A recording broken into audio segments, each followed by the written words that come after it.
अशापुर गांव एक बहुत बड़े पहाड़ के नीचे बसा हुआ था। इस गांव के बाहर एक विशाल बरगद के पेड़ के नीचे रवि नाम का एक लड़का रहता था। रवि अपने आलस्य के लिए पूरे गांव में जाना जाता था। जहां उसकी उम्र के दूसरे बच्चे खेलते थे और अपने परिवार की मदद करते थे, वहीं रवि बरगद के पेड़ के नीचे लेटे हुए अपने सपनों में खोया हुआ मिलता था। वह बड़े बड़े कारनामों और वीरतापूर्ण कार्यों के सपने तो देखता था, लेकिन वह कभी खुद को थकाना नहीं चाहता था। एक दिन जब रवि अपने पसंदीदा पेड़ के नीचे लेटा हुआ था, तो उसके ऊपर के पत्तों में एक हल्की सी हवा चली। उसने इस पर कोई ध्यान नहीं दिया और एक विशाल गरुड़ की पीठ पर बादलों के बीच उड़ने के ख्याल में खोया रहा। अचानक एक आवाज ने उसकी तंद्रा तोड़ दी। झपकी लेने के लिए अच्छा दिन है, क्या आप नहीं कहेंगे? रवि ने अपनी आंखें खोली तो देखा कि एक बूढ़ा आदमी जिसकी आंखें चमक रही थीं, उसे देख रहा था। उसके लंबी सफेद दाढ़ी थी और उसने भगवा रंग के सादे कपड़े पहने थे। तुम कौन हो? मुझे विष्णु कहते हैं और मैं कुछ दिन आराम करने के लिए आपके गांव आया हूँ। रवि अभी भी अपने ख्यालों में खोया हुआ था। उसने बस अपने कंधे उचका दिए और फिर से आंखें बंद कर ली। उसे मेहमानों की कोई परवाह नहीं थी, खासकर उन लोगों की जो उसकी नींद में खलल डालते थे। यह देखकर विष्णु धीरे से हंसे और लड़के के पास बरगद के पेड़ के मजबूत तने के सहारे बैठ गए। अशापुर में विष्णु ऋषि के आने की खबर जल्दी ही फैल गई। गांव वाले बूढ़े और जवान उनके आशीर्वाद लेने और उनकी बुद्धिमानी सुनने के लिए बरगद के पेड़ पर उमड़ पड़े।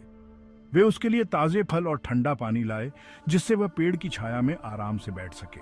हालांकि रवि उदासीन रहा। वह अपने आसपास की असामान्य गतिविधि से बेखबर सपने देखता रहा। ज्ञानी विष्णु, हम इस साल फसल की चिंता करते हैं और हमारे बच्चों का भविष्य, वे इतने अनिश्चित लगते हैं।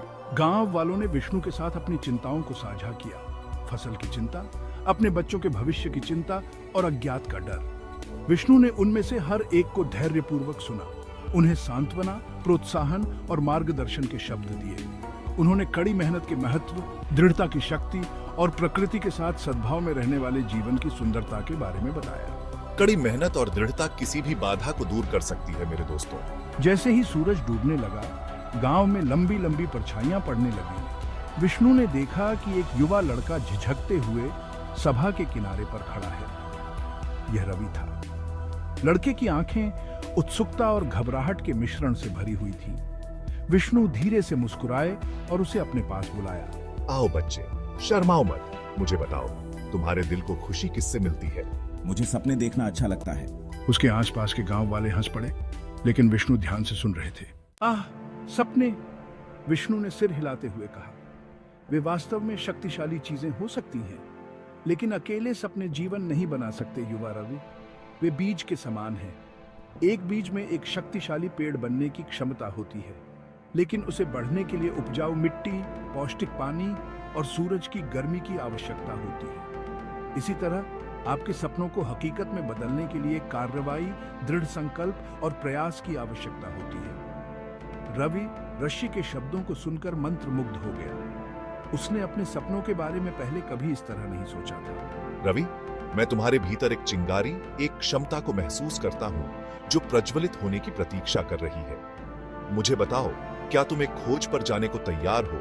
एक ऐसी यात्रा जो तुम्हारी सीमाओं का परीक्षण करेगी और तुम्हारी असली ताकत को प्रकट करेगी। रवि हिचकिचाया। एक खोज का विचार रोमांचक और कठिन दोनों लग रहा था।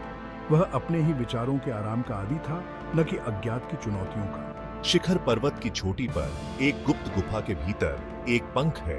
पौराणिक गरुड़, पक्षियों के राजा का पंख। किंवदंती है कि इस पंख में जादुई गुण है। जो इसे धारण करता है, उसे किसी भी बाधा को दूर करने की शक्ति और साहस प्रदान करता है। रवि की आंखें चौड़ी हो गई। एक जादुई पंख के उल्लेख ने उसकी कल्पना को जगा दिया। उसने गरुड़ और उसके अविश्वसनीय कारनामों के किस्से सुने थे। ऐसा खजाना पाना असाधारण होगा। अपनी शुरुआती झिझक के बावजूद गरुड़ पंख का आकर्षण और ऋषि को खुद को साबित करने की इच्छा ने रवि के भीतर एक नए दृढ़ संकल्प को जन्म दिया। अपने जीवन में पहली बार वह सूरज से पहले उठा। उसके पेट में उत्साह और घबराहट का एक अजीब सा मिश्रण था। उसने जल्दी से रोटी और दाल का नाश्ता किया। एक छोटे से बैग में कुछ रोटी और गुड़ पैक किया और अपने गांव के ऊपर विशाल शिखर पर्वत की ओर चल पड़ा।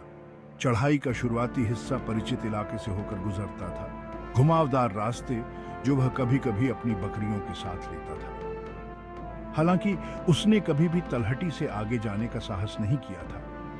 जैसे जैसे चढ़ाई बढ़ती गई और हवा हल्की होती गई, रवि को महसूस हुआ कि उसकी सांस उसकी छाती में अटक रही है। उसके पैर इस तरह के परिश्रम के आदी नहीं थे, दर्द करने लगे और उसकी गति धीमी हो गई। कई बार वापस मुड़ने की, अपने परिचित आलस्य के आराम में लौटने की इच्छा उस पर हावी हो गई। फिर भी हर बार जब संदेह ने उस पर हावी होने की धमकी दी, तो उसे ऋषि के शब्द याद आ गए। सपनों को हकीकत में बदलने के लिए कार्रवाई की आवश्यकता होती है। वह गरुड़ के किस्सों को याद करता, उसके शानदार पंख उसे आसानी से आकाश में ले जाते और ऊर्जा का एक नया उछाल उसके माध्यम से दौड़ता। उसने खुद को गांव लौटने की कल्पना की, आलसी, दीवार स्वप्न देखने वाले लड़के के रूप में नहीं, बल्कि रवि के रूप में, शिखर पर्वत के विजेता, गरुड़ पंख के स्वामी के रूप में।